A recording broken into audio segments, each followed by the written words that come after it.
I figured we do this again, man. Back at it, another morning, 49er talk. Y'all ready? Let's get it. Intercepted. It is picked up by Aaron Rodgers over midfield. He'll run it all the way into the end zone. Touchdown. Cross Talk TV podcast. Peace.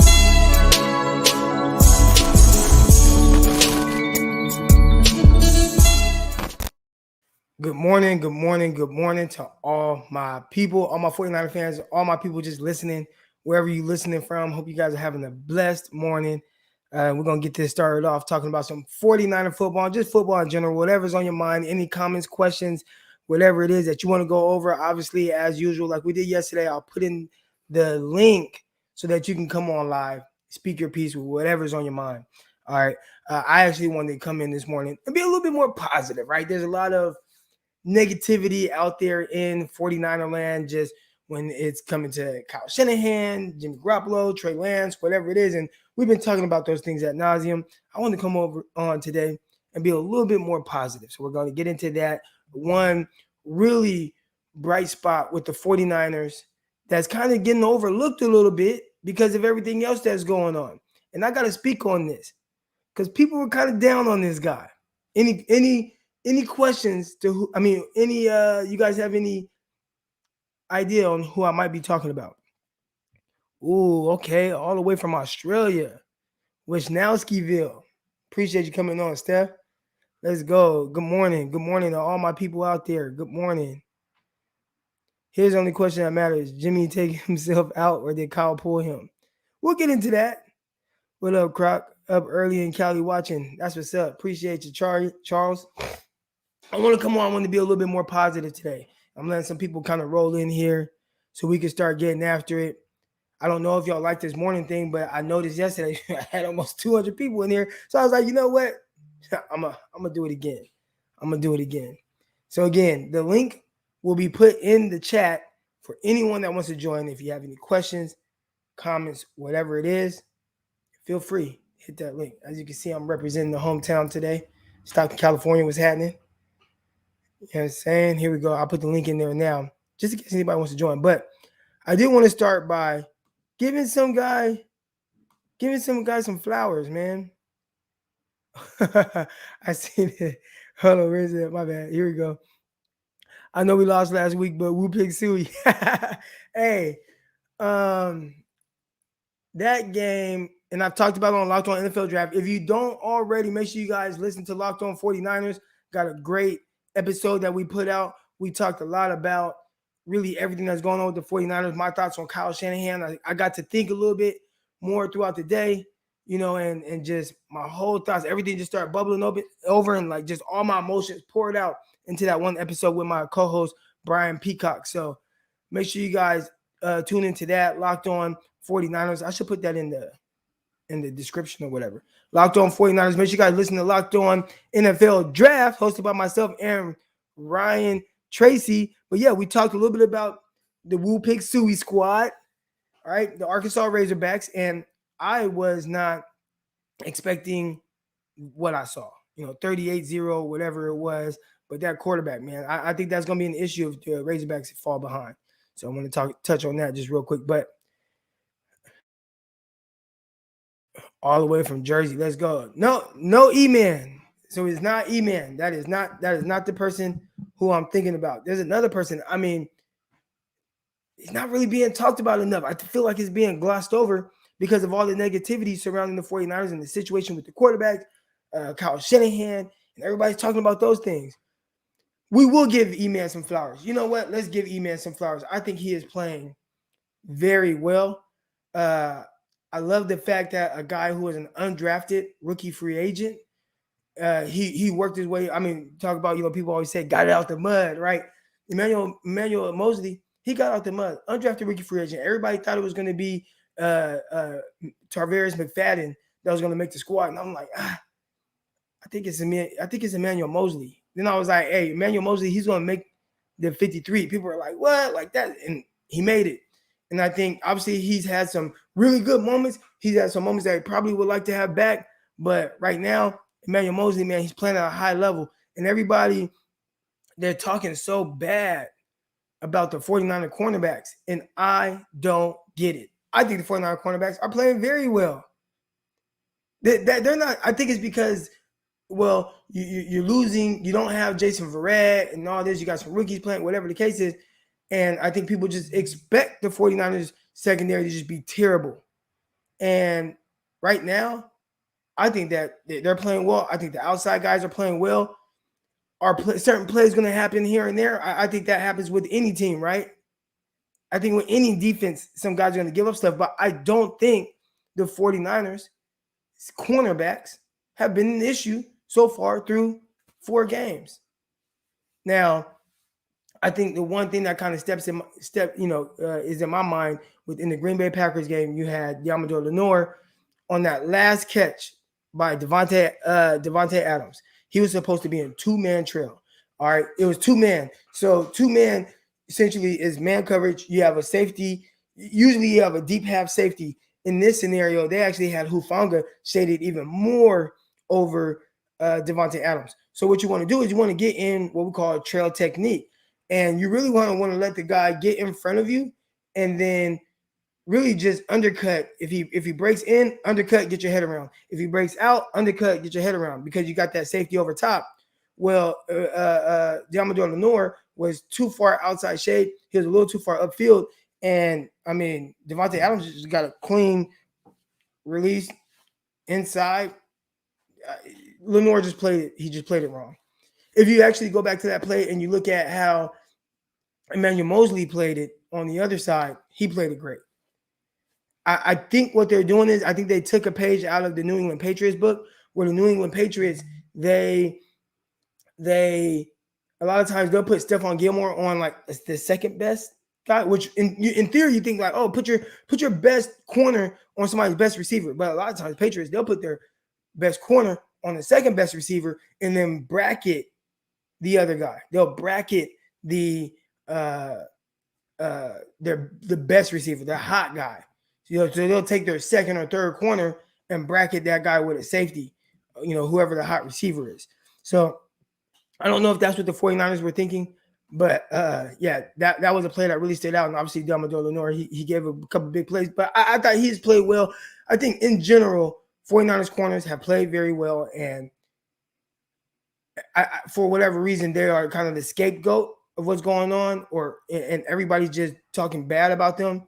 I think it's because of the names. I don't know. Now, again, Charles Hayes says it here. The PIs have been bad. The holding, yes. And I think they lead the league in that. That's bad. But I don't, and I did this with Rashard Robinson as well. I don't correlate penalties to bad cornerback play. I think that penalties are too much of judgment calls for me to say that a guy is good or bad based on that. That's just kind of my opinion. Now, Ambry Thomas, I don't know what's going on with him. Didn't play last year. Michigan opted out. In theory, I think that with the 49ers playing a little bit more man coverage, he's supposed to be good at this. I thought he'd have trouble playing a little bit more off coverage, but it's been the press coverage, off coverage, really all the way around that's kind of been giving him some trouble so far. All right, here we go. So, again, I wanted to come in here and talk and be a little bit more positive this morning. And I'll get into everything else. And, again, the link will be in the chat for you guys to come on and talk, and any questions that you guys have. Make sure you guys, if you haven't already, subscribe, hit the like button, all that good stuff. Got 40 of y'all in here right now. Hit the like button. All right, but this guy, what he's doing has kind of been overshadowed. And I want to talk about how he was kind of talked about heading into the season and then what he's doing right now. And that's Deebo Samuel. All right. Deebo Samuel is balling out of this world right now from a statistical standpoint. Now, I got asked yesterday or day before, whatever it was, is he a top 5 to 10 receiver in the league? I think you have to do this over a longer period of time. I think the stats have to be a little bit more meaningful, right? So far, the Deebo stats haven't been like super meaningful. It has to kind of come through in clutch moments for him to be considered that type of guy. Has to do it over an entire season. But, I mean, we're talking about somebody right now 28 catches, 490 yards, 3 touchdowns, 17.5 yards per catch. And he's leading the NFL in receiving yards. And is being overshadowed by everything else that's going on. Yes, I mean, Deebo, the running back or glorified running back, as they tried to say this offseason. And I was telling people, and y'all that's been rocking with me, y'all heard me talk about this. Deebo is a legit receiver. He's always been a legit receiver. He can win at every level of the field. He's always been able to win at every level of the field. I think the 2020 season skewed some people's judgment on what it is that he was because of how they utilized him. Now, why they utilize Deebo the way that they have 2020, I don't know what that was about. You know, his average depth of target was extremely low. Everything was right now, get the ball in him right now. And, you know, he got the glorified running back tag. And maybe that was justified a little bit by what, you know, he did last year. And he's been the forgotten guy from the 2019 class. Everybody, they talk about everybody else from that class. And maybe deservedly so, right? But they talked about, obviously, DK Metcalf. They talk about A.J. Brown. They talk about Terry McLaurin. You know, whoever else is in that class, Deontay Johnson. And it was Deebo who was very productive his rookie year. He just dealt with the injuries last year. And now we see him, and he's extremely productive. I mean, to the point where there's no receiver with more yards in the league than him. Deebo has been tagged as this gadget guy, and that's not the case. He is a legit receiver. He can win at every single level of the field, whether he needs to win on slants right now, whether it's those deep over routes, dig routes, you can scheme him open, give him the ball get the ball in his hands right now with screens, whether it's him winning vertically, like everything. Like, they just don't take shots. They don't take enough shots with him. But if he got the vertical shots like a lot of these other guys get, he'd win even more vertically. And the 49ers just don't do it. And when they happen to do it, and it looks like plays, I don't even know if it's planned or whatever, or just Jimmy's just like, you know, I'm just going to throw it out there to him and see what happens. He comes up with the ball more times than not. Free Deebo, man. And when I say free Deebo, I mean, obviously we see the numbers and what he's on pace for again. He's on pace for 119 catches, 2,082 yards. Now, he's going to get that? Probably not, right? But, I mean, can he be a 1,500-yard receiver? Obviously, if he stays on this pace, I think a lot of people had issues with maybe the health aspect of it. And even then, I talked about his health. And to me, again, I think maybe, you know, there were some things coming out of college. He had some issues or whatever. But everybody put it on, well, you know, if he can't stay healthy, can't this and that. He missed one game his rookie year. He played 18 games his rookie year. Health was not an issue, right? But then you go into 2020, he broke his foot in the offseason. And Deebo, as somebody that told me is close to the situation with him at South Carolina, when he's sitting around or whatever, his weight goes up. It fluctuates. And he's a guy who weighed in at the combine at 214 pounds. He can easily be 220. And it sounds like he could possibly be a little bit more than that. And at 5'11", that's not ideal. And I think maybe some of the weight had to do with him breaking his foot. But once he broke his foot, couldn't condition the way that he would like to. What that do? That led to him pulling the hamstring early on. He tried to come back from it, pulled the hamstring again, derailed his whole sophomore season. And I think that kind of changed how people viewed him, and they didn't include him in the realm of the other guys, of the DK Metcalfs, of the Terry McLaurins, A.J. Browns, those guys. But I think Deebo is terrific and should be mentioned with those guys. That's just my opinion. You know, I think he has played very well. I think he can be definitely the safety blanket for a Jimmy Garoppolo, for a Trey Lance. I think with Trey Lance, I think we might see Deebo stretch the field vertically. All right, so that's what I got on Deebo. I'll answer some of your guys' questions, but I definitely want to come in and give my guy Deebo some more flowers because, again, what he's doing right now, crazy, and it ain't being talked about. It's not being talked about because we're talking about everything else. We're talking about the quarterback situation. We're talking about Kyle Shanahan. We're talking about the losses. We're not talking about how this young guy has really stepped his game up and really continues to keep 49ers in games and potentially lead to wins. And I think once the wins come, the more wins, right? I mean, 49ers only 2-2. We're acting like the sky is falling. 49ers are 2-2. But once more wins come, I think people really start to take note of what this guy is doing. Through 4 weeks, leading the NFL in receiving yards. Come on, man. Give Deebo his flowers. Terrific receiver. All right, let's get to some of these questions in here. Trey Lance, move like Watson in the pocket. Full week of prep and practice with the ones. Cardinals will be brought down to earth. Okay, I got some thoughts on that. So I've been seeing the Watson thing a lot. And actually, somebody brought that up in my comments recently. Somebody brought that up yesterday. They were like, Deshaun Watson, that's a good comp for Trey Lance. And I was like, pump the brakes on that. But maybe some people are right. Now, here's the difference. Here's the difference right away, between Trey Lance. And I know you're just saying he moved like Watson in the pocket. I agree. Watson isn't the fastest quarterback, but he's definitely athletic. He's twitchy in the pocket. He can make plays on the move, all those things. And I think that is Trey Lance, right? Trey Lance isn't the fastest quarterback, but I definitely think Trey Lance, and as we saw on that 4th and 10 play where he moved, dipped, got up there, got out of there, picked up like 12 yards, whatever it was, we see the ability of a Trey Lance and some of the things he can do. And when we talk about Deshaun Watson and the comparison, right? And at first I'm like, Deshaun Watson, one thing that's clear, Deshaun Watson was definitely more established coming into the NFL. He was more of a, he had some turnover issues his last year at Clemson, but he had played in big time moments, right? He had showed big time ability against big time opponents.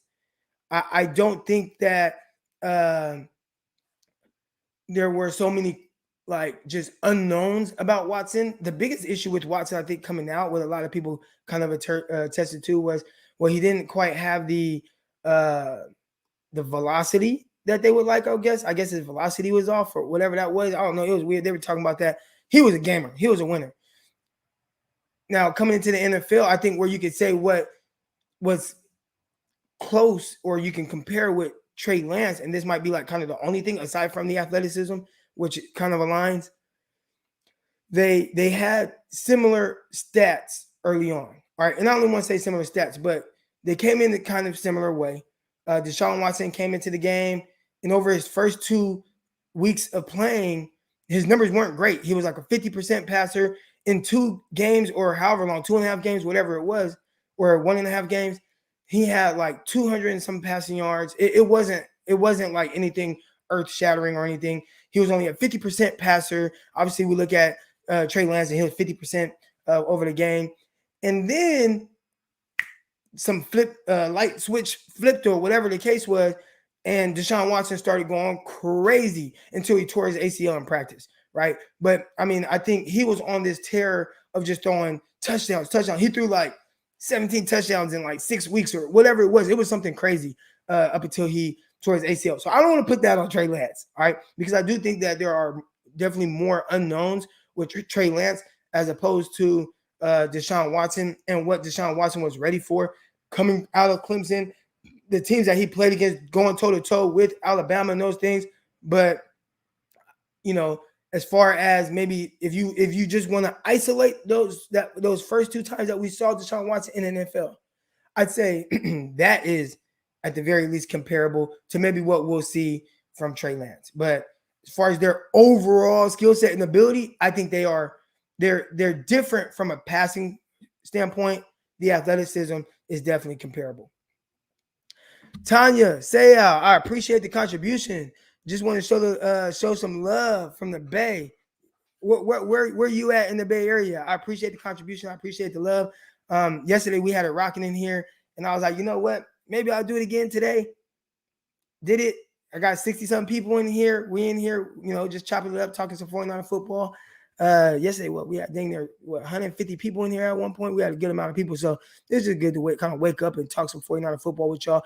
I'm Central Time Zone, so you guys it's definitely earlier in the Bay Area, but I figured, people will be up there, watch the show. So I appreciate you, giving out the contribution. And again, I want to come in here and be more positive, talk about Deebo Samuel, how he has stood out to me, playing lights out. Nobody's talking about it because we're talking about everything else, and be a little bit more negative. Get the likes up. Get the likes up. Yes, yes, I appreciate that. Get the likes up. Make sure you guys like. Make sure you guys subscribe. All that good stuff. If you're over on Periscope, because I did post it to Twitter, or I don't even think it's called Periscope anymore. If you're on Twitter, come over to YouTube, Croc Talk TV. Come subscribe. All right, this is a good one. Why does the ball wobble all the time when Lance is throwing? Great point, and I have an answer. I think because somebody pointed it out, we notice it a lot with Trey Lance when he's throwing the ball and it just kind of wobbles a little bit. And there are some people that throw really tight spirals. Now, I had my guy Greg Pinelli on QB Monday, right? And he said that sometimes the ball can wobble. There's a bunch of different reasons, but sometimes it could be just gripping the ball too hard and just throwing it, gripping the ball too hard, and the ball ends up coming out with a wobble. All right. So that can definitely be part of it. But also, one thing I've noticed, a lot of times you see the wobble when they're showing the ball in slow motion. And really, if you go and you tune in and you watch really any quarterback and they slow the ball down, a lot of times you'll see a slight wobble, and it looks similar to Trey Lance's. Now, I think the tough thing with Trey Lance and what maybe led to some drops in the preseason was, okay, it has a slight wobble. And again, you'll see that sometimes with quarterbacks. But it's coming 100 miles an hour, and that makes it tougher to catch. So definitely something that he wants to clean up. He does use the laces when he throws. He does. I saw somebody put that on Twitter, and they're like, look, he's not throwing with the laces. I think it was just a bad angle because I showed several examples of him gripping the football, getting ready to throw, and he's using the laces. So, yeah, he got that kung fu grip on the football. Also Deebo, you called it. You said Deebo can do everything as a top receiver, can and doesn't get enough credit. And look at him now. But we saw it his rookie year. We saw how well Deebo Samuel is playing. And again, if you guys aren't already, you guys kind of missed my whole positive spiel, my positive spin on things that are going on. I talked a little bit about Deebo Samuel and what he's doing, leading the NFL in receiving yards through 4 weeks. The big play ability, all those things, they've been there. He's been utilized in this underneath role, whatever, last season, but I thought they'd get back to what they did his rookie year. They are, and he is excelling. And I think we can even see a better version moving forward. I think for him to be considered a top 5 to 10 guy, he's going to, 1, have to do this over a full season, and 2, have to do it in more meaningful games. So, yep. But yeah, love him. Love my guy Deebo. Lance has a kung fu grip. Yep, that's right. All right, hold on. I got my guy Dion coming on for a sec. Dion, what's good with you, man? Chilling, man. Good morning. How you doing? I only got my headset in. I'm tripping. All right, here we go. Dion, what's good, man? I'm chilling, man. How you doing this morning? Oh man, I'm chilling. I'm blessed. Get to wake up and talk some football with my people.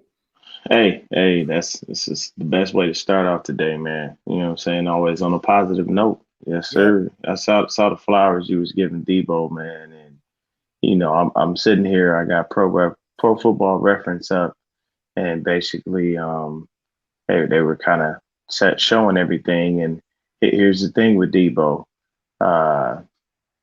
it's you gotta love him because he gives you everything that he can. And I mean, for his career, Deebo's actually averaging, if I'm looking at this correctly, about 14.3 yards a catch. Terrific. That's fantastic, man. You know what I mean? And the only issue is how many games he played. You know, that's right. Probably the big thing. In 2019, he played 15, so I mean, you can't even knock him for that. But 15 regular season, and also, you know, everything, and then the playoffs leading up to the Super Bowl, you know, run. So exactly, I think that, you know, we got to make sure we touch on that because I mean that's 18 games that he played as a rookie. For all the people that are saying, well, he can't stay healthy, and he did have some issues a little bit in college, but played 18 games as a rookie. Last year, I think everything started with the broken foot, led to him being a little bit out of shape, had a bad hammy, tried to rush it back, had another bad hammy, ended up missing most of the season. So I do think that, and we'll see if that's an outlier, but right now he's hitting on all cylinders. Yeah, and see his rookie year, so it looks like he had 3 rushing TDs, 3 receiving TDs. But the thing with Deebo is because of the versatility, He works out well. The one thing that I did, hear the other day was they were saying that when he comes up to get paid, we're probably going to have to give him like around 20 mil. I don't Who? think that's going to happen. Deebo Samuel. Who? I don't see 20 mil. I mean, he could be in the high teens, but I don't see $20 million going in his pocket every year. It doesn't seem right. What do you think about that? I think that great question, Dion. And make sure shout out your podcast real quick so people know where they can find you and your YouTube. Oh yeah, I'm Niner Gang Podcast. That's the number 9ERGANG podcast. I'm on YouTube. And basically that's my name right there. But yeah, drop content consistently. Love talking 49ers football, and I'm about to expand because my Chicago Bulls look dang good this year. So I'm definitely gonna start talking about them too, baby. We actually got a squad. We should be in the playoffs. But I was a little confused on the $20 million thing. I wasn't really sure about that. Okay, so here's the tough thing, and you run into these things when it comes to contracts and stuff like that. A lot of times it's not what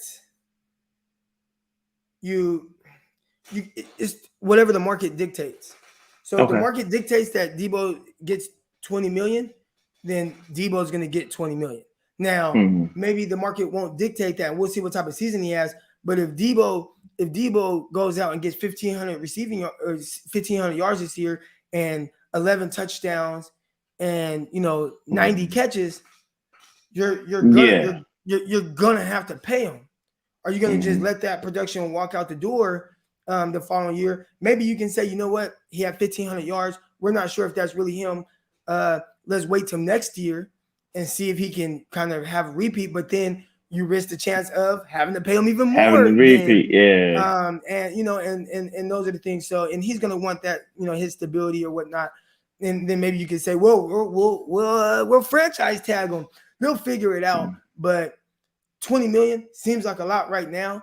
We also have to remember that at some point, I think it might be next year, the cap goes salary up. cap goes up. Yeah. So if you can't pay him right now, and if it's got to be 20 million, and that's a lot. Again, we got to see how this year plays out. They're going to see how this year plays out. But at some point, he's going to get what the market would dictate, and there is a chance that it dictates him getting paid $20 million.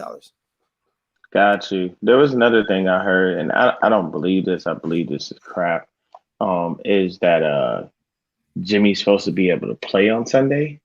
Oh, okay. So I haven't even heard anything. Yeah, because I'm waiting for today, because today usually they come out and they talk about injuries and anything else that's happened. But I don't trust that Jimmy's going to be able to play on Sunday. I think that's them kind of blowing smoke up our, because that's what Kyle does a lot to us. So what? Yeah, please talk to me about, because I'm really actually, since like I said, I'll be at the game. I know that I get a chance to see Trey Lance in person with the starters, playing with the right guys, and I'm praying to God that he's the one that I go to see rather than going there to watch Jimmy Garoppolo, force himself to play because he don't want to lose his job. So he said that there's a chance that Jimmy can play Sunday, and obviously if he can't play, he's going to start. They will reevaluate whatever's going on, or they'll know more about what's going on with his calf Wednesday. I think he goes through whatever testing, and if he can go, then he's going to start. See, this is the issue, man, and I think honestly, I'm going to call a Cap and Alex Smith hold on, situation. real quick, Dion. Somebody asked. Sorry to cut you off. Somebody asked what your podcast is called. I want to make sure you continue to plug that. Appreciate it. So that's Niner Gang Podcast, the number 9ERGANG podcast. Literally that. You can find me if you need me. And usually I'm up in here in these chats with Croc, and anytime he shoots the link, you'll see my face because I usually would jump on with him. Yeah. But to be honest with you, I look at it like this. I call a Cap and Alex Smith situation, and the reason that I state that is because I feel like what's going to happen is he's going to come in and play so well, there's not going to be any turning back. Right. And Kyle's he's going to be forced to scheme up the right things. This is the way he schemes up stuff for Jimmy, and it's going to wind up putting him in a bind, and he's going to have to literally pull a Harbaugh. I got to go with the hot hand here. I'm going to roll with Cap.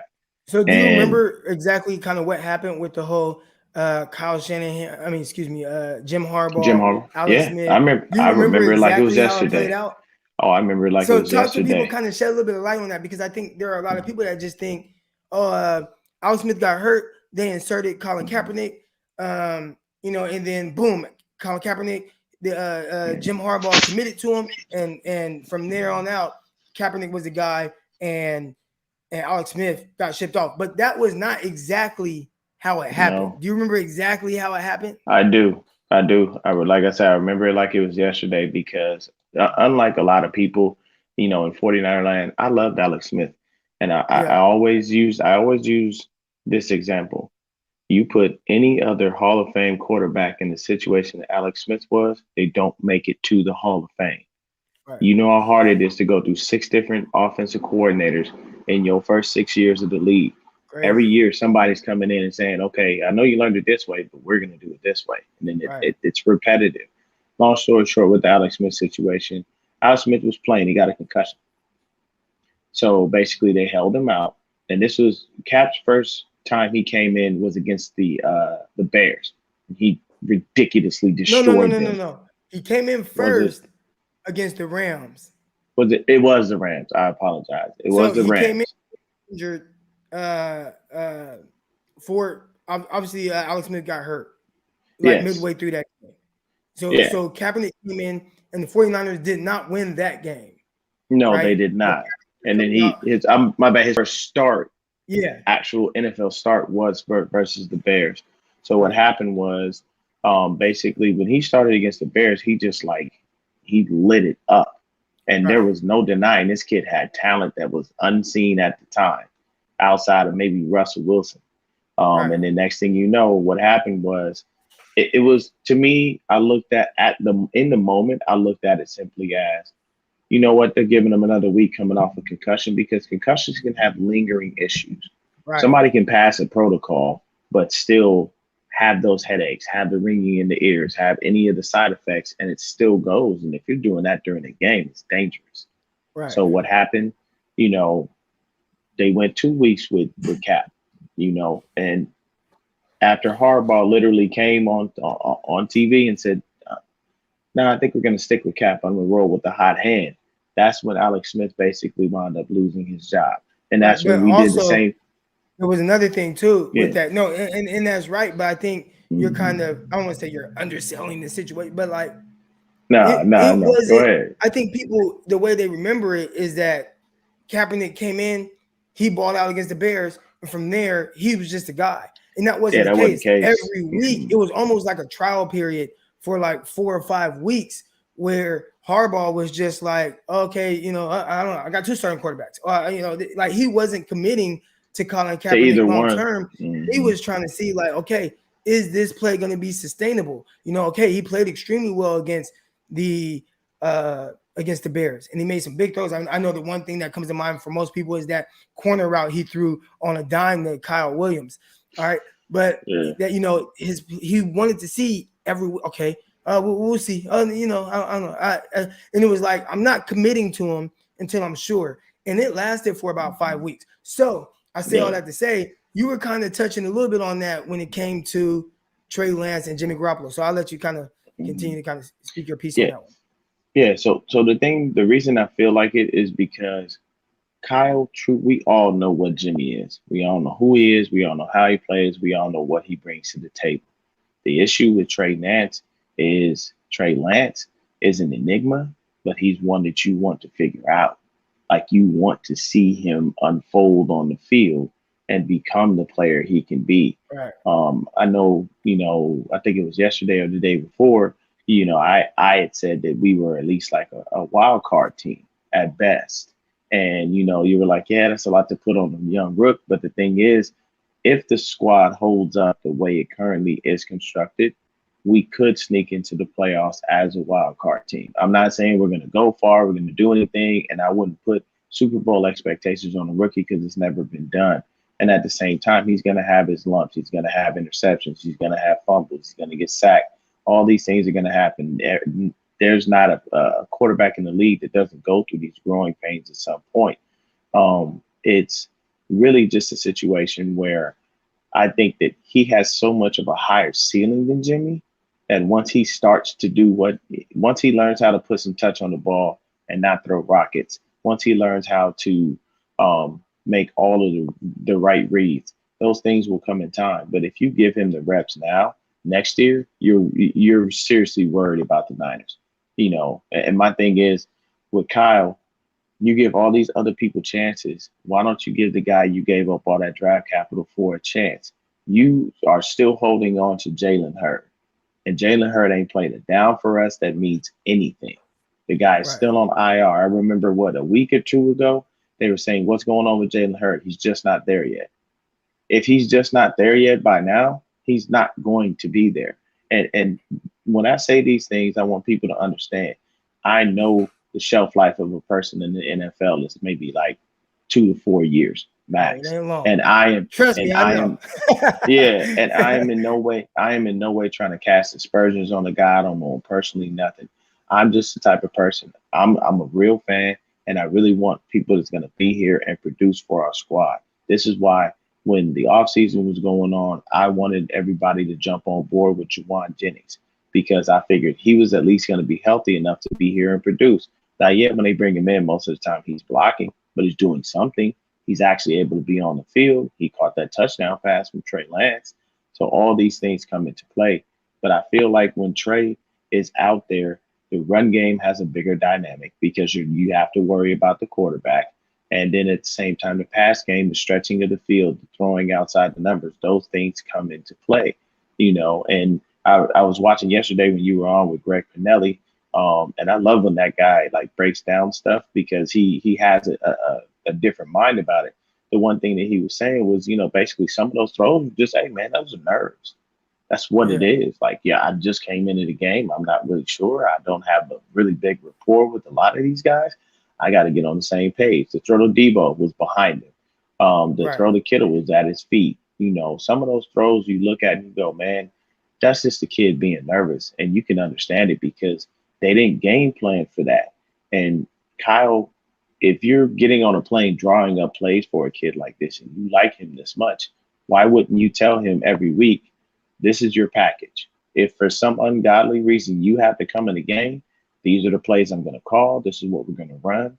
And I want you to learn that and understand that. Keep learning the playbook. Keep working with, Scangarello and everything. But at the same time, if you get in on a whim, no, these 5-6 plays. You know what I mean? Like prepare for it, because if you don't prepare for it, you get bad results. And honestly, when he came in, he did what Jimmy did, but he did it in a faster pace. So you can't sit up here and tell me that Jimmy should start over him because look what he did. He came in, moved quick, got the ball down the field, and we literally, I think, in the fourth quarter, we had a chance to come back and at least tie the game. So, it sucks that we lost, to Seattle, but I honestly had picked us. I picked us only because we were at home, but in my heart of hearts, I was like, nah, bro, we're going to lose this game. It's Seattle. They always find a way. And Russell is ridiculously annoying. I felt bad for Kinlaw when he was trying to chase him down. I'm like, bro, big boy, stop running. You're going to pull a hamstring trying to chase that, that dude. I love the he effort. tried. He gave. I love the effort that he displayed there. I mean, he dove.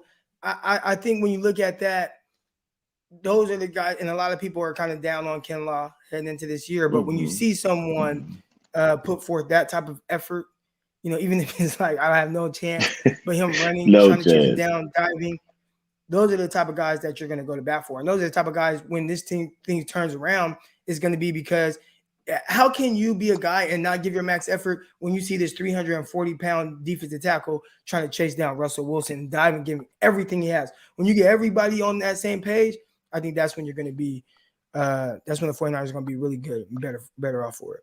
Yeah, were there other questions in there? I know I've been yakking. I didn't know. I know there's probably other questions in the chat. Oh yeah, no, you're good. I'm gonna get you off now because I'm gonna start. Go ahead, brother. People in here, but any last things that you want to touch on? To be honest with you, the only thing that I really want to say is put some respect on Deebo's name if you already haven't. That young man is out there balling, and he deserves every bit of the flowers that he's getting. And the other thing I will say is, Kyle, you take the handcuffs off Trey Lance and just let him go, man. Stop Come on. forcing Jimmy on the field, bro. Yeah. Stop forcing Jimmy on the field. We understand it, we get it, but it's time to release him, man. You gotta let the lion out the cage, baby, and let him go. Let him go nuts. All right. Yeah. No, I appreciate you, man. Thanks for coming Hmm. on, Dion. Of course, brother. Anytime. All right, here we go. Anybody else want to come in? Here is the link. You can come on, speak your mind, speak your piece on the 49ers. All right, where they're at, things that you're frustrated with, things that you like. If there is a player that you want to kind of give flowers to, here's your chance, man. Obviously, I came on, talk well about Deebo and what he's been doing. Any topics that you guys want to touch on, here we go. Facts. They need to stop being grabby. Kirkpatrick, Norman, look down, solid. Lenore promising email is a dog. Yeah, it's hard, man. It is hard to not like touch a guy that's right there. They're getting called for it a lot right now. So when you're getting called for it like this, you definitely have to change something. But I would like to put some things in perspective. I think the 49ers outside guys have played very well. I don't know why they get this negative thing about them and everybody just gangs up on the outside guys. I think they've done well. With the penalties, it's never good to lead the league in a category like that, especially when it comes to pass interference and things like that, because it's leading the big plays, a lot of yards, through penalties. I one of those that think if you ain't cheating, you ain't trying. So when it comes to kind of grabbing a guy, if I grab a guy every play and they call it once a game or twice a game on me and another guy, I feel like that's a win for me, even if I end up leading the league in it. And that was one thing with the Legion of Boom and what they did, right? They would grab, and we're going to make you call it. And at some point, they might call it at some point. But a lot of times, they're going to let guys play through that. So it's not ideal, but I don't think it's, So there's another guy that I definitely want to give flowers to. Came on, we gave flowers to Deebo Samuel. The next guy I want to talk about, y'all talk really bad about this guy, Dante Johnson. Dante Johnson started as a nickel guy in the last game. I thought it would be Diamador Lenore. It was not Diamador Lenore. It was Dante Johnson that played. And I don't think we heard his name get called all game long. All game long. You guys can correct me if I'm wrong. Like, did you guys hear Dante Johnson's name? And I was saying this, I'm like, man, for who Dante Johnson is, right? Ideally, your fifth corner. Your fifth corner. You ideally don't want him to have to play, but he is good to have, the versatility that he has with being a nickel, being an outside guy, actually can line up as safety in a pinch if you need that as well. He is a guy that I love having Dante Johnson on the team. Now, again, I don't want him to have to play and get a whole bunch of snaps, but I think with his role, he's done relatively well, especially with how you guys talk about him. Now, this is what's going to happen. He might get beat in the next game. They're going to be like, see, Dante Johnson sucks. Get him out the game. Why is he still around? And I'm like, man, let's look at the full body of work. At some point, everybody gets beat, but I think sometimes we pick and choose who we want to really dog and get on. And I just want to get Dante Johnson his flowers because I thought he came in, didn't hear a peep about him. Here we go. If Dante is your CB4, then you have a really good CB room. I don't even think he's CB4. I think he is CB5, CB6. But I think he does a good job being in that role. If you got to play him in a pinch, obviously he can step in and play. Starting in nickel, I wasn't expecting that. I thought it was going to be either Diamador Lenore, that Buster Screen at some point would come in, but it was Dante Johnson, and I thought he played well. Matt, what's up, man? What's on your mind? Oh yeah, what up, bro? What's going on with you this morning, man? Oh man, I'm chilling, man. You out there in Stockton, man. Oh no, not Stockton. You in Arkansas now, man. You in Razorback country. I'm always repping the home team, man. Hold on, man. Yeah, me too, bro. Me too, man. I'm out here in Ohio, but shit, you already know it's Niners all day. There we go. Hell yeah, I'm out here in Ohio, but it's Niners all day, bro, man. Yes, sir. Yes, sir. Yeah, man. Well, I want to give my flowers to really you were saying Kinlaw earlier. I want to give some flowers to Nick Bosa as well. And I also want to give flowers to that left side of the offensive line. I don't know what's going on with the right side in the middle, but Trent and Lakin have been holding it down for us big time, man. And I'm really happy what I'm seeing from those guys. I kind of want to see more from the receiving core because it looked like Deebo is the only one doing anything for us. But also we got to call some plays for Ayuk and the other guys like Sherfield and Sanu. I don't know why he here. I feel like he should go ahead and retire, man. he ain't doing nothing. I thought Sanu. You think he was bad? Not that he looked bad. It's just he lost a lot of speed. He still got his hands, but outside of being like a third down, he doesn't really get that much separation either. And so it's like Trey made a couple clutch throws to him in that last game against Seattle, but like I said, in the grand scheme of things, I don't really see him getting that much separation. You get separation against those Seattle corners, they suck, but you know what I mean? Going up against, other guys like a Jalen Ramsey or something like that, I don't really have too much faith in that, in him. I agree, but I don't think that's what you need him to be. I think you need him to be a guy that finds, areas in the zones to be able to settle down. Obviously, his hands so far have been good. I mean, he caught a couple missiles from Trey Lance in the last game. Let's see what his numbers are right now. I mean, I don't think they're like great, but where's Sanu? Here we go. 8 catches on 13 targets, 78 yards. Now, again, I mean, we're talking about less than 10 yards a catch, but that's not. I think for what he is and what he's going to be asked to do, I don't think it's not terrible, right? Especially with the 49ers that aren't like a high volume passing offense. I think the thing that's really surprising here is Kyle Juszczyk, 11 catches on 12 targets for 100 yards. Juszczyk. And also I want to give flowers to our two safeties, man.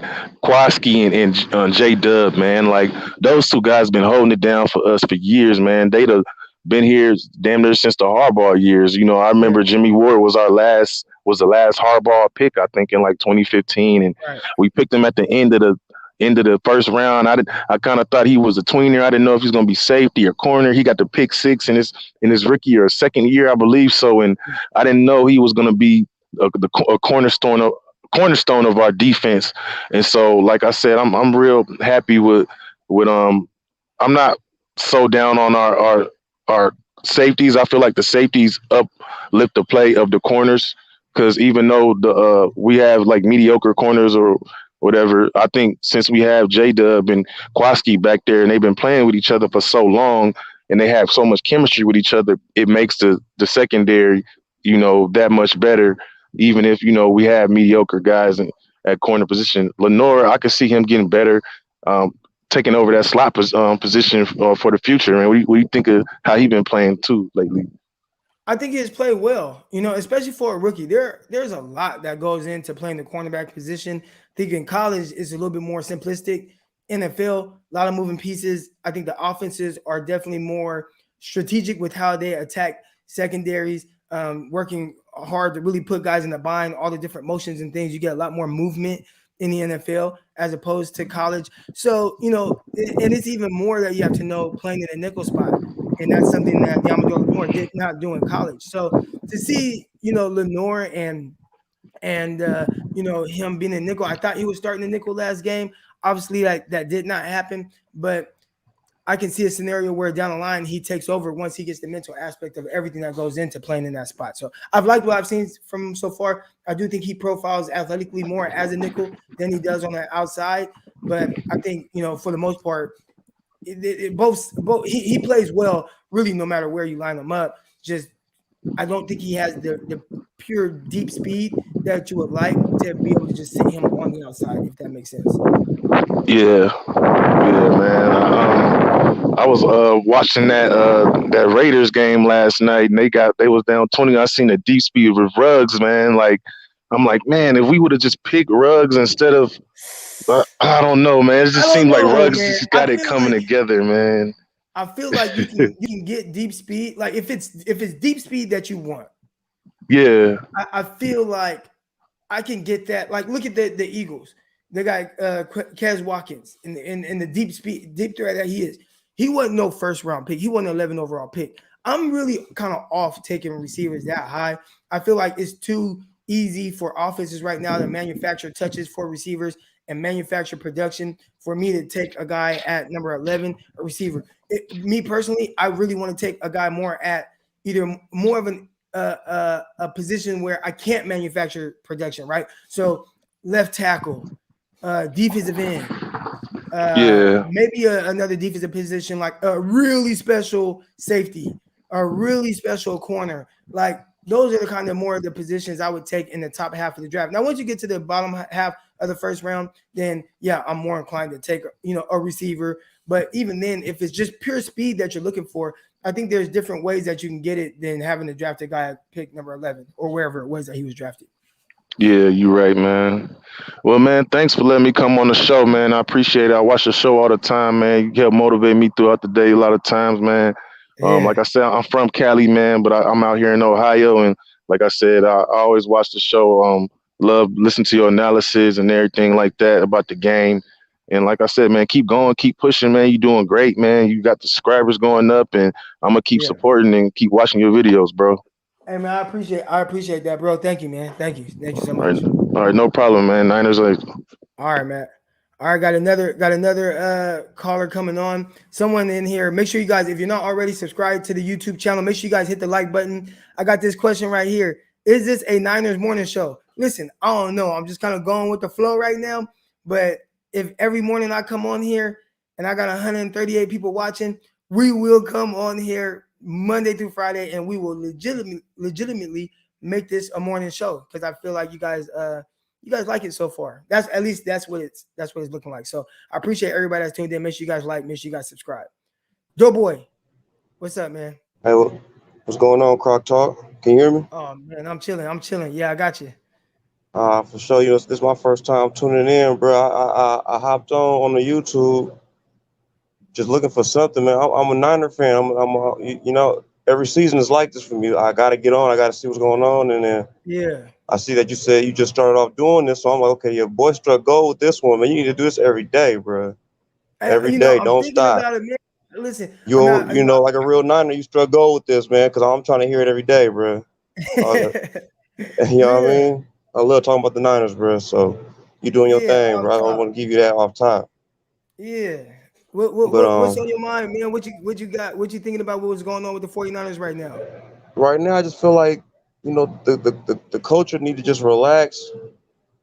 As bad as I want to see Trey, bro, as bad as I want to see him on the field, because we all seen it. You know what I'm saying? Like he need a little help, but I think everybody knows what's going to happen when he come into himself. You know what I'm saying? When he gets used to the players that he is around and the system. When they come with a whole system for him, the whole package for him, he gonna Yeah. be unstoppable. But he already told us. Kyle already told us. Jimmy the starter, man. They paid him $24 million. If he's healthy, he's gonna go on that field. Period. And everybody's talking about, oh yeah, fire Kyle, fire Lynch. Come on, man. Like before that happens, I feel like they're gonna give Kyle one shot, maybe two shots at getting Lance right. And I think he's gonna do that next year. That's his ace in the hole. Let me kick it here. I told y'all we're gonna go out with Jimmy. Cause no matter what, we gotta get something back for Jim. If we're gonna let him go, we gotta get something. Right. We let him go now, talking about he's hurt, he can't get back on the field. Ain't nobody gonna want that man. They're gonna be like, man, well, what do you want? What, a fifth round? And we trying to at least Right. get, I heard second round, you know what I'm saying? We supposed to try to at least get second rounders. So it's like, okay, if that's the case, then If let the this man get on the 49ers field traded and go work for that. if the 49ers traded Jimmy at the trade deadline, which I don't think they'll do. I think they're gonna write it out with Jimmy. I think they're gonna play him. Yeah. But if they happen to trade him at the trade deadline, what do you think they can get for him? Ooh, we trade deadline and he did this much, bro. I mean, I was hoping we can get that cornerback up out of either I think his name was Howard, the one from Miami. He was Oh yeah, upset. okay, Somebody Xavier Howard. upset Yeah, him or the boy from the Vikings. Right. I can't say his last name. It starts with a D, but Dansley. maybe. If not, yeah. If not, I mean, probably a second round, third round. But I want the house. I mean, I want Jimmy to get to the playoffs. And some. I'm hoping Jimmy do good. So when we get rid of you, we got something coming our way. It's gonna be a good ride out. Then we ride with Trey. Cause Trey, he the truth for me. Okay, let that boy get a package for him. Come on, man. They seen it. If the boy never fumbled that ball, and we don't miss that field goal, it's a whole nother game. We win. Yeah, or at least it's it plays out a different way. It's hard to know exactly how a game would turn out, but I definitely like our chances more than after fumbling that and going down 21-7, and you got a rookie quarterback back there. But yeah, man. Hey, Doughboy, I appreciate you coming on, man. That's my thing on it. I just want to see everybody relax, man. For sure. Thank you, bro. All right, man. If you guys aren't already, make sure you guys subscribe. Make sure you guys like. I see my guy LT Simple Jack in here. Did somebody say struck gold? LT Simple Jack.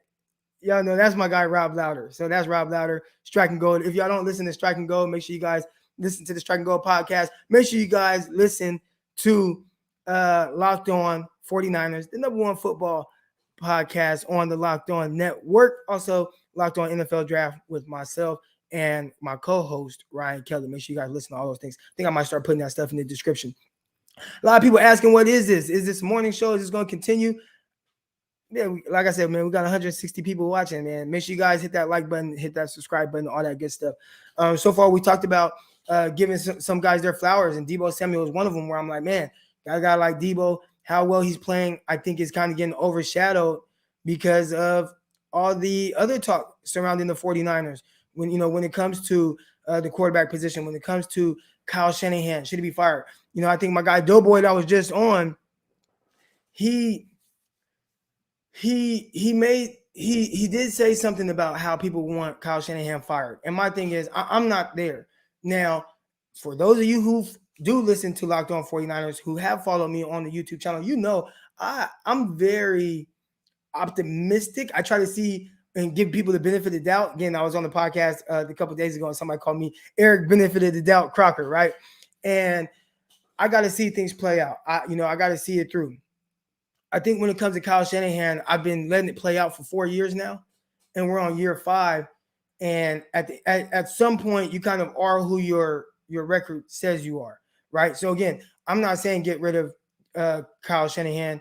Definitely not on board with firing him right now. I'll 100% give him next year unless this year just ended crazy, right? Where we just lose every game, which I don't see that happening.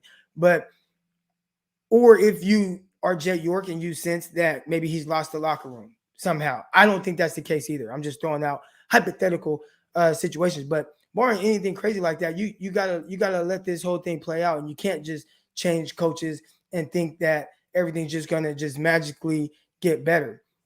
I think Kyle Shanahan has done a really good job of leading guys. But again, like I said, at some point, you are what your record says you are. So if we're sitting at the end of this year and we're looking at the 49ers and we're looking at Kyle Shanahan for everything that we think Kyle Shanahan is, one winning season in 5 years, I feel like that shouldn't be acceptable.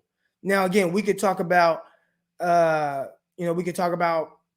why, and we could use context with this, and he's lost quarterbacks and he's had these injuries. Last year he had like the most injuries in like NFL history or since like 2002 or whatever it is. 49ers have been really banged up, and last year they lost all their best players. I can use context with it and I understand it, but at the end of the day, we're going to look at it and we're going to say one winning season in 5 years. If they don't have a winning season this year, I still think they are.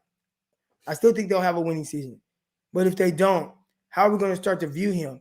And I think that people that are saying fire him, it'd be hard to kind of go against that, So I'm not one that's questioning play calling and stuff. We've heard a lot of people question Kyle's play calling and look at, everything from that perspective. I think everything comes down to execution. That's on him. I think for the most part, they've executed well. I think Jimmy Garoppolo has had some weird moments I think Jimmy Garoppolo has had weird moments throughout his career.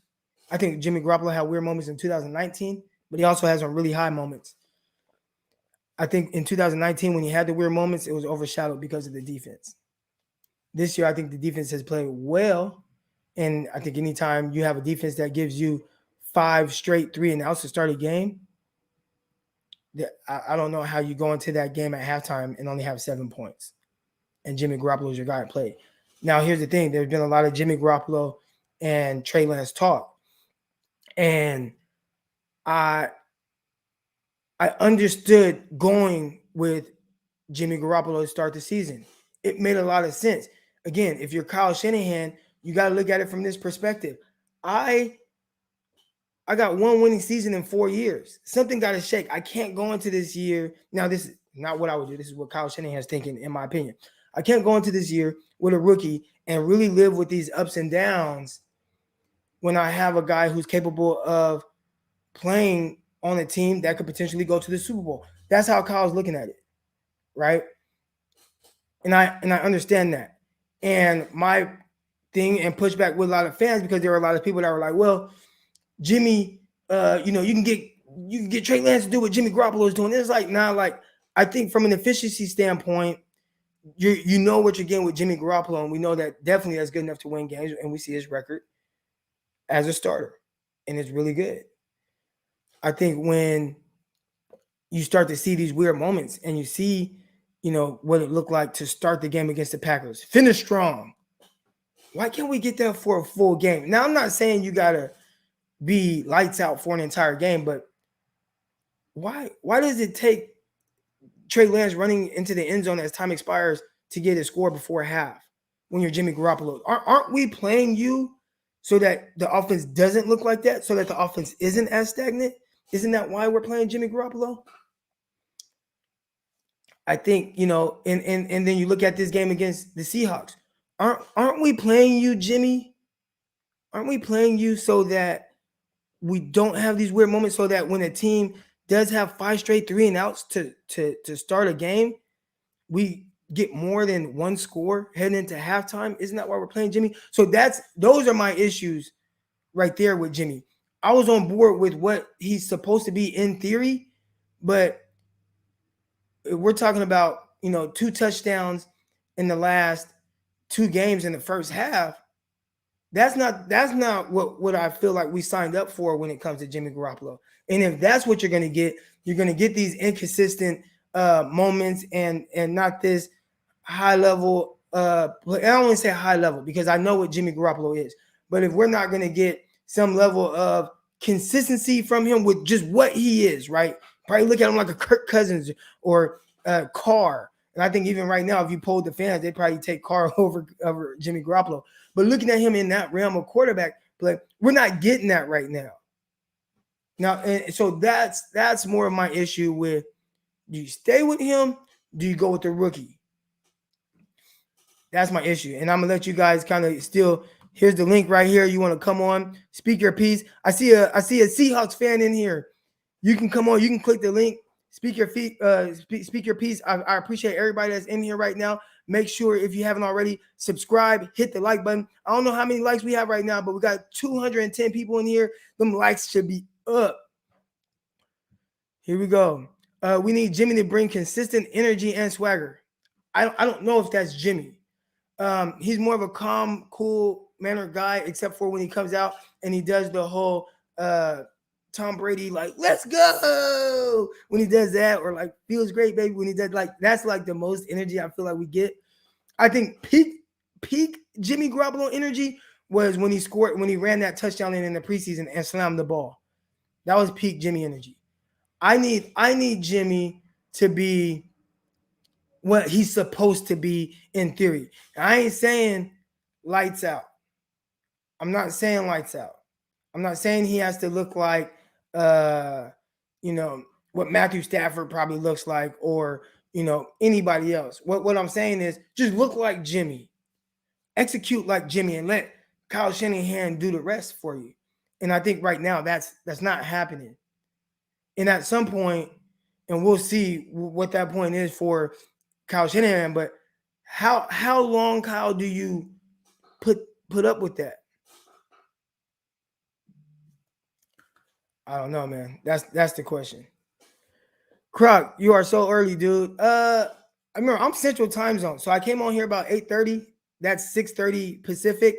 The crazy thing is, we got 200 people in here, so there are a lot of people in here right now. We got some guys on the East Coast. Here we go.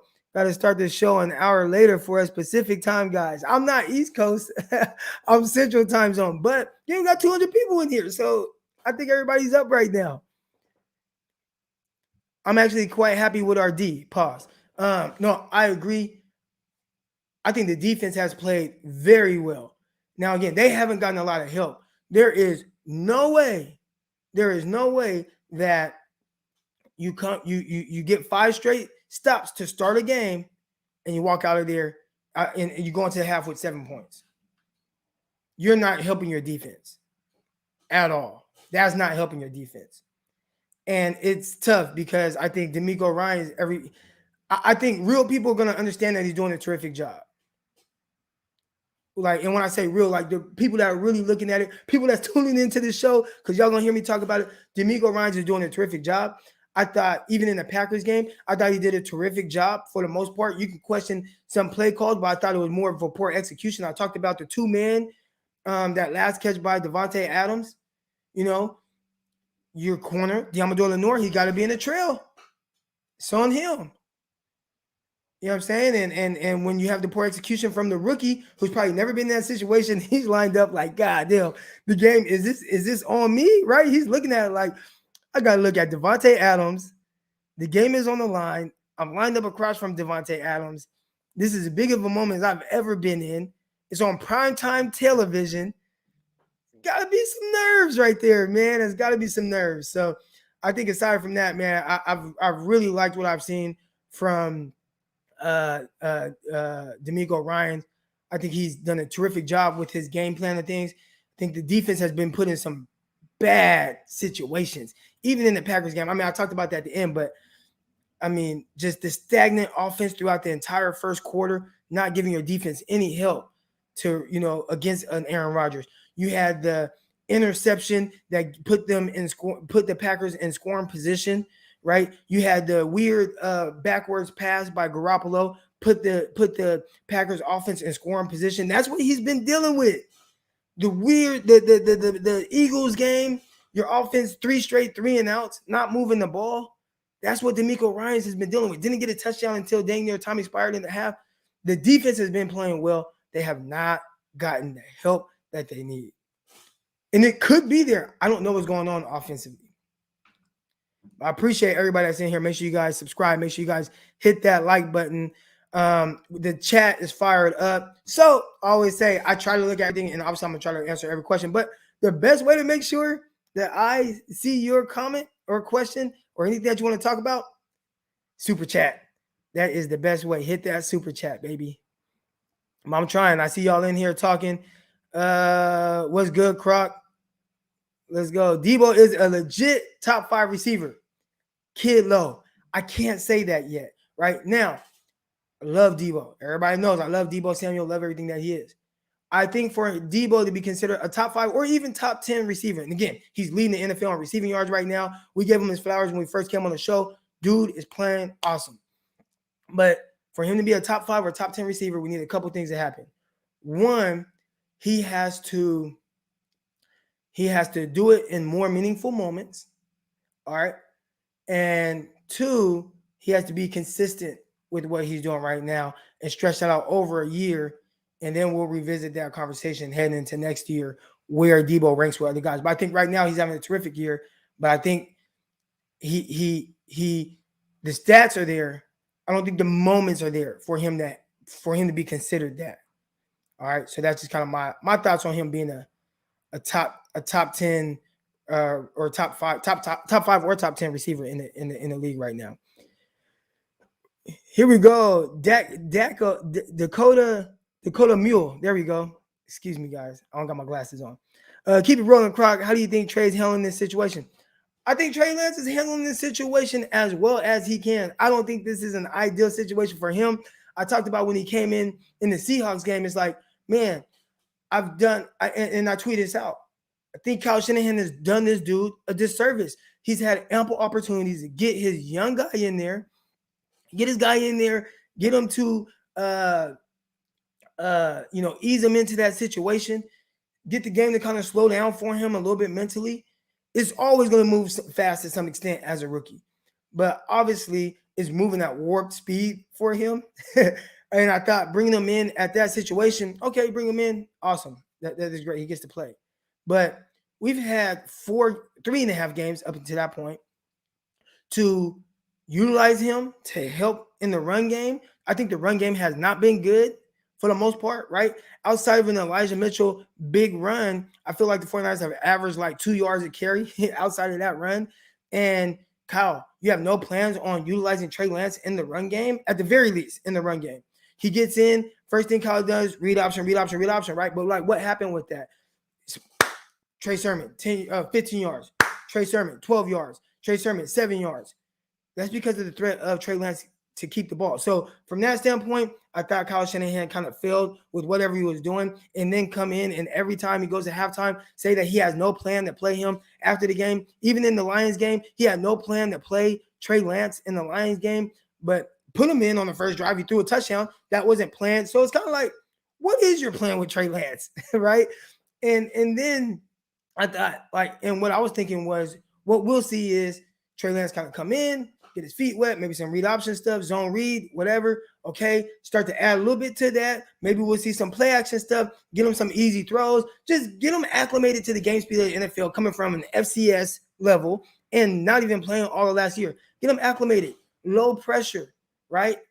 Even if it's 5 plays a game, whatever it is, just get him in there, show whatever. And every game he's going in there with no plan to play Trey Lance. And then when you have to play him, it's a 7-7 game and he has to go toe-to-toe with Russell Wilson, and you haven't prepared him for this moment. That Kyle kind of dropped the ball. But I do think, back to your original question, how is Trey Lance handling the situation? I think Lance is handling it as well as he can. I loved his comments afterwards, saying they asked if he was nervous. Did he settle down or whatever? Was he more confident towards the end of the game? And his response was, I was just as confident at the end of the game as I was to start the game, or the half when he came in. And I love that mindset. I think Trey Lance, he's the right guy. He's going to be all right. But I think Kyle Shanahan, what's the plan? Appreciate the contribution. Got another contribution. Let's go. Hold on. Where's it at? Here we go. How do I put this up there? Here we go. All right. Why are we so bad at home? 2-10 at Levi's. I think we will see a difference in home field advantage with Trey in as excitement.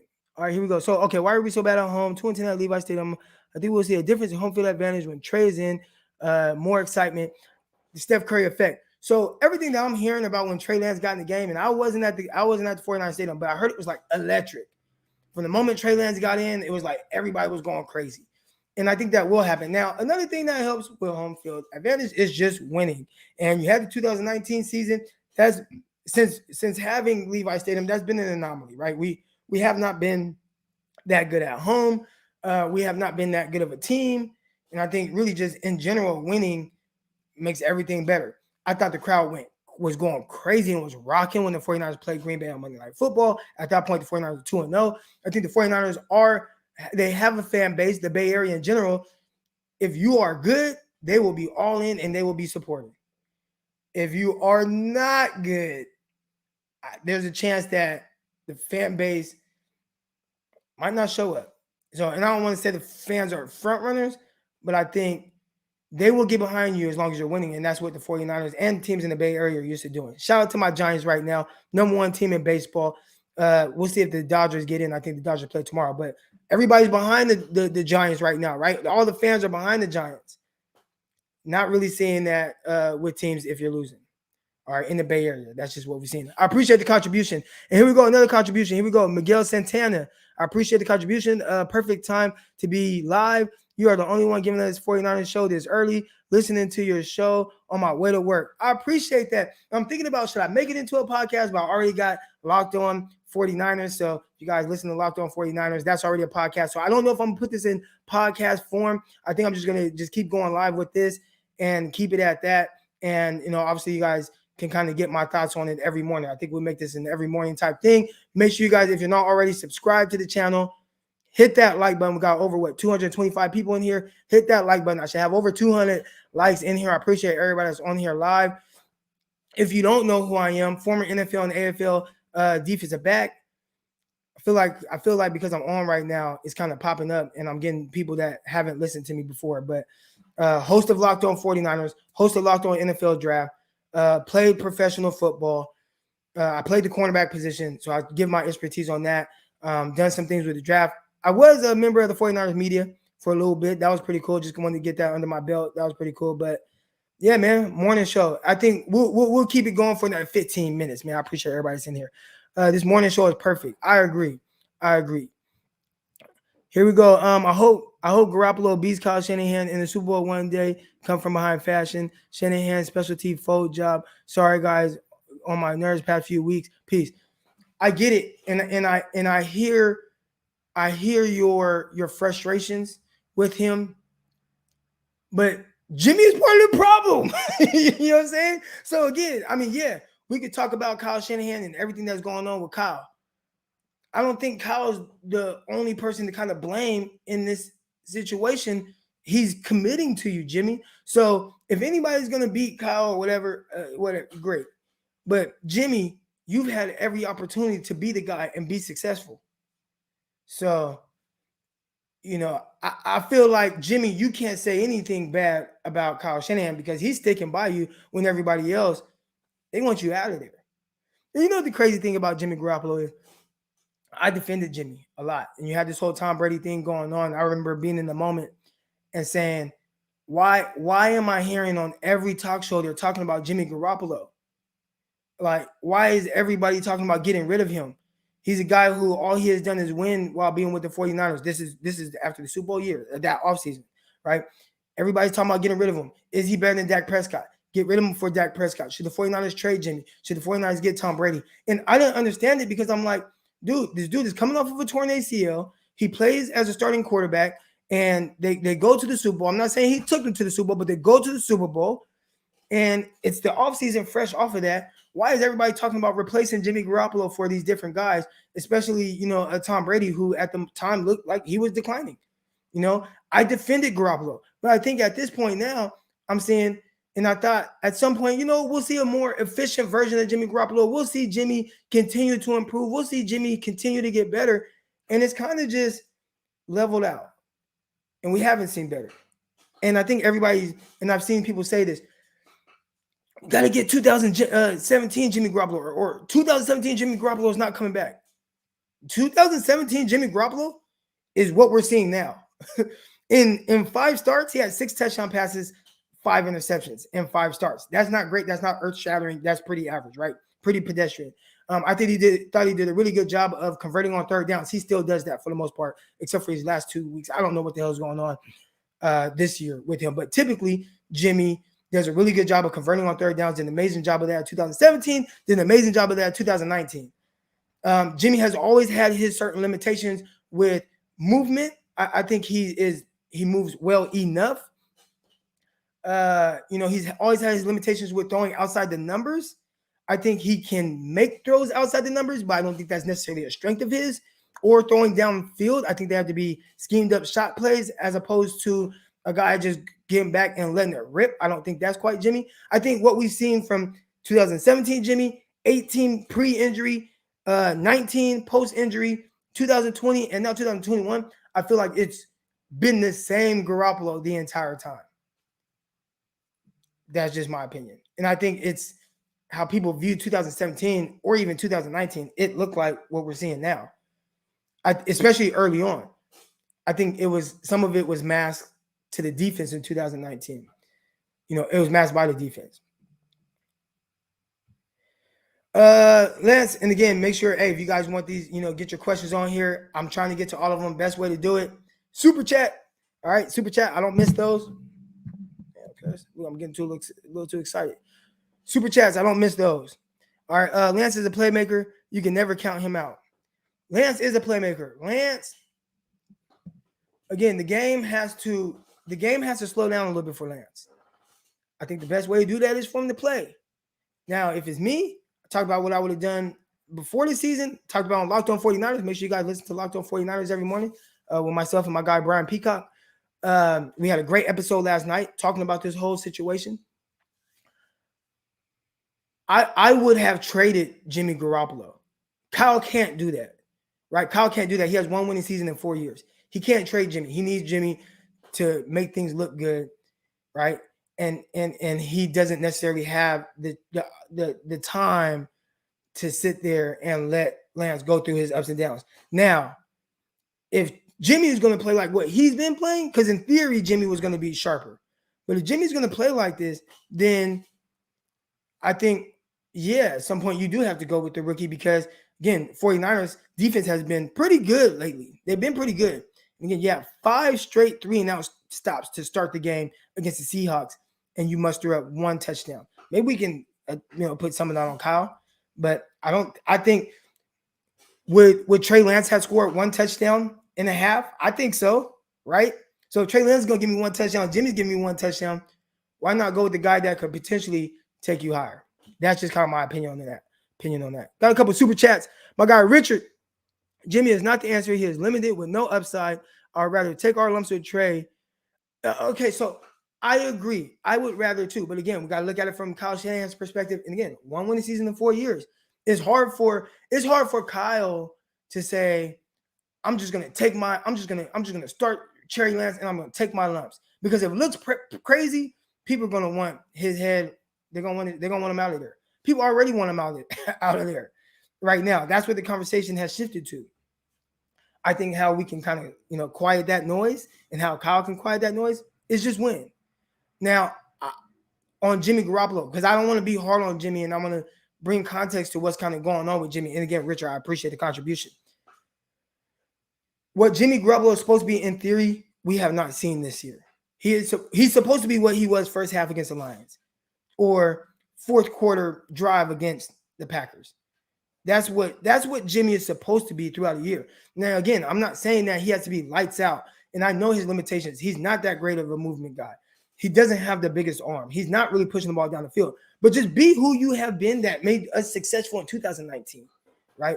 Be that guy where you're still efficient, moving the ball, 49 scoring points, scored a ton of points, had a top 5 offense in the NFL, top 2 offense in the NFL. Number 2 run game behind Baltimore Ravens, who include their quarterback, so they're kind of cheating, right? Jimmy is who he is. I don't want to say that he's not the answer. Obviously, he's not the long-term answer. Obviously, 49ers, we're looking for other ways to improve on him. I don't think it's that simple. It's just my opinion. I appreciate the contribution, Richard. Thank you so much. Dylan, another contribution. Here we go. How do you feel about the upcoming game against Arizona? Should I talk about it now? Because again, I think I want to go live every morning. And maybe if I talk about it now, some people are like, they're not even an hour and a half in, so they maybe won't see this anyway. So let's talk about it a little bit. 1, I would start Trey Lance. I don't know what's going to go on. Jimmy Garoppolo, they're reevaluating his calf come Wednesday, and they are going to see if he can play, and if he can go, he's going to start. I would start Trey Lance. If Trey Lance is a starter for the rest of the year, I don't have any expectations for him. And it's not a game-to-game thing. It's a week 5 to week 18 thing where I just want to see how well he improves over time, where he was when he started, where is he when he ultimately, ends the season or, maybe go to the playoffs or whatever, but how does he progress? Remember going back to RG3, his rookie year. He won Rookie of the Year. Awesome. He also didn't start off great, but the Washington football team finished with 7 straight wins on the legs and arm of RG3. He improved as the season went on. I think if Trey Lance starts, I think we're going to see some of – I think what we saw in the Seahawks game from Trey Lance is who Trey Lance is today. Wild passes that might be overthrown, not seeing the field well. Splashes of big playability, being able to run, use his legs, and make some throws that Jimmy Garoppolo couldn't do in his dreams. That's just who he's going to be until he continues to play and the game slows down more. And I know that's a kind of a popular thing for people to say now, right? The game got to slow down for him, but that's real. The game has to slow down for him. And for a lot of guys, it doesn't really slow down. For Josh Allen, the game, it took 3 years. Or it took 2 years, and going into year 3, sees it better. Even now. And even now, I think they do him a disservice. They put too much on his plate. But Dylan, I appreciate the contribution. Feeling about upcoming Arizona game. I don't know, man. I'm just watching. I'm just watching and just I'm observing.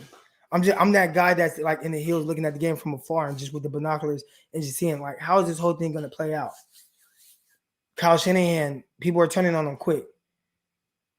And, hopefully I think Jet York is very in tune with what the fans are saying and how the public feels about certain things. I'm not saying Kyle's on a hot seat. I won't say that. But it's starting to warm up a little bit. And it's not time to panic. 49ers are 2-2. A win against Arizona makes all the difference in the world. You get a win against Arizona going into the bye week, and you got the Colts coming out who have not played well, and you beat them. You're 4-2, and we're not crying about what's going on with the 49ers. Thank you for the contribution, Dylan. Somebody said, sign Cam Newton. Someone said, scam Cam Newton at this point. The 5'10" agility is real. I think I missed what that was attesting to. Here we go. I'm really enjoying this discussion forum. You're doing great, crowd. Keep up the great work. Please don't start Jimmy. Let's move on to Lance. I appreciate the kind words. Obviously love just coming on here, talking with y'all, rapping with y'all. I'm with you, man. I would start the young guy. Now, this is the thing, though, and I need to stress this, and I need people to understand this. You start the young guy. There are ugly moments. There will be ugly moments. But I do think, and my guy Dion was on earlier in the first half of the hour, and we talked about it a little bit. If you do go with the youngster, you can say that you're just taking it easy on Garoppolo's cap, and you can give Trey Lance a couple games. If you start to see things that are encouraging, you can continue to go that way and play him. If it's me, I go that route. Actually, I just play him. But again, that's easier for me to say than it is for Kyle Shanahan. I think this week gives Kyle a perfect opportunity because he has an out. He has an out with Trey Lance without making people feel weird about it, right? Because say if he says, I'm starting Trey Lance, he's just going to be our starter. And Trey Lance goes out there and has a game like Justin Fields had when he had 1 net passing yard, right? Terrible game. Say Trey Lance comes out and has 1 net passing yard, gets sacked 9 times. Well, you can say, well, I told you guys he's not ready yet. He needs to continue to play. And Jimmy Garoppolo, his calf is healthy. He had the bye week to get his calf right. And, okay, Jimmy can be our starter again. And I don't think anybody would feel weird about pulling Trey Lance in that type of situation. That's Kyle's out. Kyle's out from Jimmy Garoppolo is, well, I can play him and see what happens. Okay, I saw some encouraging things. Oh, man, we beat Arizona with Trey Lance. Wasn't really expecting that, but maybe there's something there. You know what? We're just going to continue to see, and, Jimmy's calf just isn't quite ready yet, right? All right, let's see what, and we can still kind of see what's going on with Trey Lance. Oh, man, we beat the coach with Trey Lance. Jimmy's calf is still kind of hurt, and you can kind of drag that out because that is exactly what Jim Harbaugh did with Alex Smith. That's exactly what he did. He did not commit right away to Colin Kaepernick. Oh, yeah. Alex, he's got this head thing going on. We'll see. Meanwhile, he's looking like, oh, man, this guy Colin Kaepernick's making some plays. Oh, yeah, we're 4 weeks in, but I got 2 starting quarterbacks. Yeah, they're both great. He did not commit to Colin Kaepernick for a while. You can let it drag out. That's what I would do if I was Kyle Shanahan. Yeah, that is one bad bruise. Hey, it's a contusion. The contusion, doesn't it make it sound way worse? I ain't gonna lie, man. I had a chest contusion. I was with the Jets, so it was my rookie year. I was with the New York Jets, and during rookie minicamp, I dove for this ball. My guy OJ Mayo. The hell was Mayo doing, man? Thomas Mayo, excuse me. Thomas Mayo. What's OJ Mayo, the hooper? My boy Thomas Mayo. First of all, you're strapped. I locked you up. I went to knock the ball away, and I did.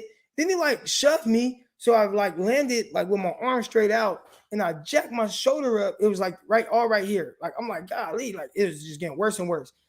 Comes out, they say I had a chest contusion. Now, really, what could have happened? I could have had something torn. I don't know. But, if you only get one evaluation, one opinion, then you're going to go with whatever they say, and they don't want to have to pay me. So they're going to say, no tear. It's a chest contusion, right?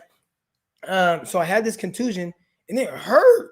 I'm not going to lie. It hurt me for a while. So back to Jimmy, because that's what we're talking about. He has a calf contusion. That's one bad calf contusion. That's what I'm telling the media while I get a chance to kind of see Trey Lance do his thing. Appreciate the contribution, Julio. Why does Kyle want to reevaluate Jimmy rather than develop Trey and give him a chance? Again, I don't mind it. And again, I think this gives Kyle Shanahan an out right now. I think it gives him an out to really just let things happen more organically with Trey Lance.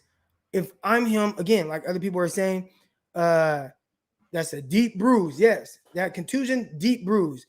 And I'm going to say it's deep. It's hurting him. It's limiting his mobility. So we have to go with Trey Lance today. And I'm going to continue to see how deep that bruise is. You know what I'm saying? And see what I'm getting from Trey Lance. But that also gives Kyle a chance to, I still see he's not quite ready. So, Jimmy's ready now. 3 weeks down the line, Jimmy's ready now. The bruise is fixed. It's fixed. I appreciate the contribution, Julio. Thank you. How about them Cowboys? Listen, I hate the Cowboys. My big brother, he's a diehard Dallas Cowboy fan, diehard Cowboy fan. And I have to hear his mouth. And it's much better when the Cowboys suck. Right now, the Cowboys are playing very well. Dak Prescott's playing very well. I think I'm going to draw some parallels to Dak Prescott and how the Cowboys brought him along and maybe what's going on with Jimmy Garoppolo and how Dak Prescott played so well that, remember, Tony Romo came back. He held off. Dak Prescott held him off. But the Cowboys, man, they're playing very well. They're playing fast, physical. They're playing confident. I think a lot of it starts with the quarterback position, and they're getting high-level play from Dak Prescott. We're not getting that from 49er quarterback right now and Jimmy Garoppolo, not having high-level play. Dak Prescott, he looks good. He's mobile. He's using his legs to make plays. He's not even like this crazy athletic guy, but he's definitely mobile enough. He's using his legs to make plays. He's throwing the ball downfield. We're seeing he's very comfortable with what he's seeing, knows where his checkdowns are. The game has slowed down for Dak Prescott, a guy who was a 4th-round draft pick. Some of it might have to do with that DUI, but 4th-round draft pick.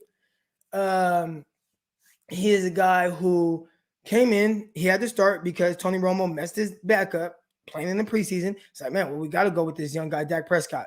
What they do next preseason game, I believe it was against the Rams. It was play action boot, easy throw. Here we go. Okay, nice spot routes, easy throw. Okay, let's get him going. All right, we got this guy named Dez Bryant. Let's just throw a jump ball to Dez Bryant. I just need to throw it up in the area. Dez is throwing up the X. They eased him into the situation. They leaned on the run game. They had Ezekiel Elliott. They had one of the best offensive lines in the league. Dak Prescott had success. The following year, remember, Dak Prescott lost some of that. Dak Prescott lost some of his success. I think the team went 8-8. It looked really, really weird. Then the next year he went to the playoffs. Then the next year he was down. And then now we're seeing a high-level version of Dak Prescott who, before he had his broken ankle last game, he was on pace for, 6,000 yards. Right now he's playing at a high level. They're not asking him to do a whole lot, but he's playing at a high level, aside from the first game where he threw like 60 times. But Cowboys are doing well. And I think when you look at that, I think those are what 49ers should do, take that similar approach with Trey Lance. Lean on the run game. Lean on it.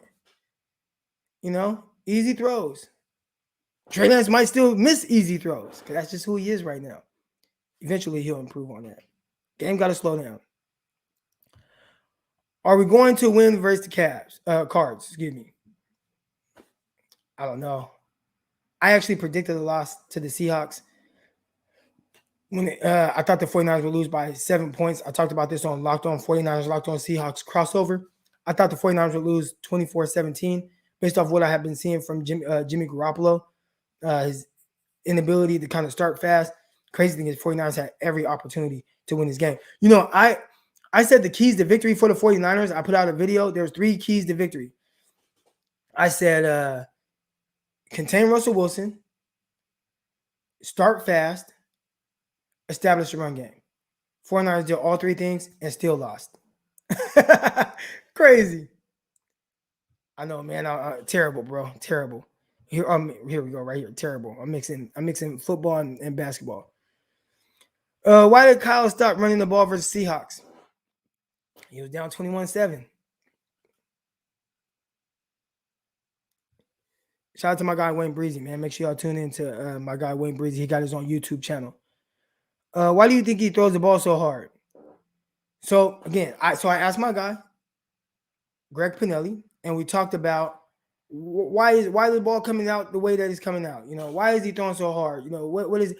And he says he thinks, and again, my guy Greg Pinelli, he trained Josh Allen. A lot of it comes from not being sure what he's seeing. Then by the time he's seeing it, he knows he's late. So if he feels like he's late, what is he doing? Throwing the ball as hard as he can so he can get there as fast as he can. And it's too damn hard. And I think that also leads to some of those inaccurate throws. But man, we are, an hour and a half in. I think I'm going to cut the show off now. I appreciate everybody that's in here. Subscribe, all that good stuff. Croc, did you miss a super chat? Did I miss a super chat? I don't think so. Let's scroll up. Nope, because I talked about Julio. Wait. Yeah, I talked about that. I don't think I missed a super chat. If I did, y'all let me know. I did miss a super chat. What'd I miss? Okay, hold on. Let me try to go up. Oh, hold on. I don't want to miss any super chats. I feel like I didn't miss any. Is it this one? There we go. All right. My bad, Lloyd. How'd I miss that? All right, here we go. Why did it seem like the line blocked worse for Trey? Backpedal faster than what the line used to. What you call it went out? Trent Williams went out. I think that might have to do something with it, right? Like that probably has something to do with the offensive line play. I think just in general, the right guard, the center has not been very good. Definitely have to figure that whole thing out. Alex Mack was supposed to come in and be this level of consistency. Right now, he's been consistently not consistent. But I think Trent Williams coming out had a lot to do with it. You had a rookie Moore in there, 5th round pick. What the heck is going on with Aaron Banks? Can we get something out of him right now? I don't even think he's dressing up. That can be a big issue. I never thought he was a great fit. Again, go back, listen to Locked On 49ers with my guy, me and Brian Peacock, and we touched on that. Did not think he was a great scheme fit. Did not think he could move well. They told us he was, but that was one of those things that's, what's the saying? Like, don't piss on me and call it rain or something like that. I don't know what the saying is. No R. Kelly. All right, but they told us that he could move well. I'm watching him. Dude couldn't move well. He was a wall. So he was really hard. And we call it, was it 50 block, 5-0 block, man on man. Extremely good there. Guys couldn't really run around him. But when it came to being able to move and pull, Aaron Banks wasn't that guy. They told us he was. They lied to us. But you would like him to be good. And I think that would help improve some of the offensive line play if he is good. If he's what they thought he would be in theory. I don't think he's there yet. But as far as the offensive line, did the block worse for Trey? I think a lot of it had to do with Trent Williams coming out. That's just my opinion. I appreciate the contribution, Lloyd. Thank you so much. I know I had another one I saw. Here we go. Super sticker. Let's go. Wayne Breezy. Shout out to my guy, Wayne Breezy. Make sure you guys tune into his YouTube show. Wayne, what's the YouTube show called, man? Put that in here. I'm subscribed to it. Nitty Gritty Niners. I'm subscribed to it. So I just can't think of the actual name right off the top of my head. Appreciate the contribution from everyone, man. Hey, we're going to be right back at it. tomorrow morning. I'm going to try to go on at 8 a.m. sharp Central Time and stay on for an hour and a half. That'll be 6 a.m. Pacific. So set your alarms. We're going to be up early. This is the morning show. 49ers Morning Talk, man. We're going to keep it rocking. Subscribe to the channel. Hit the like button. Listen to Locked On 49ers with myself and Brian Peacock. Listen to Locked On NFL Draft with myself and Ryan Tracy. That's it for today, man. I'm out. Peace. See you all tomorrow morning. Intercepted. It is picked off by Aaron Crocker. Over midfield. He'll run it all the way into the end zone. Touchdown. Cross Talk TV podcast.